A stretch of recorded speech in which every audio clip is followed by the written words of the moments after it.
Kapag nakapangalan Mhm. sa'yo ang bahay pero ibang tao ang nagbayad, sino ang may mas malakas na karapatan?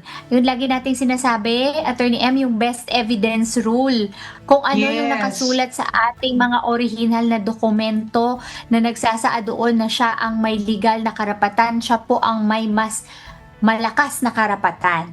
So yun, sa Mhm. long and short of it, nasagot dun sa tanong, Attorney M, ano? Oo, ang mas may karapatan ay Mm. kung kanino po nakapangalan yung property. Mm. Kasi may presumption of regularity tayo, Attorney Joey, 'di ba? Once naka-issue Mm. at nakapangalan sa isang tao, siya po ang pine-presume ng ating batas na may-ari. Kasi hindi po tayo pwedeng mabuhay sa isang lipunan na lahat po ng titulo ay i-challenge natin kasi i-argue mo na ako yung nagbabayad. So ang magiging presumption ng batas is kung kanino nakapangalan, siya yung nagmamay-ari.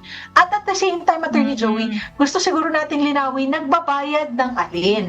Kasi kung nagbabayad po ng amilyar, no, Attorney Joey, kung yun ang Mm. pinag-uusapan, yung tax Mm. declaration ay hindi po proof of ownership. Magkaiba po yung tax Ayun. declaration doon po sa kung kanino nakatitulo. Kasi iba po yung, ikaw yung bumili ng property, no?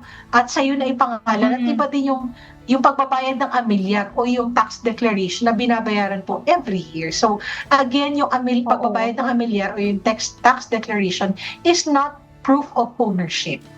Mm. Lagi nating inuulit-ulit yan dito sa ating programa, 'di ba, Attorney M, na yung tax declaration Yes. ay hindi po yung proof of ownership. Mas meron pa rin pong, meron pa ring, mas may bigat yung kung kanino nakapangalan yung titulo ng lupa.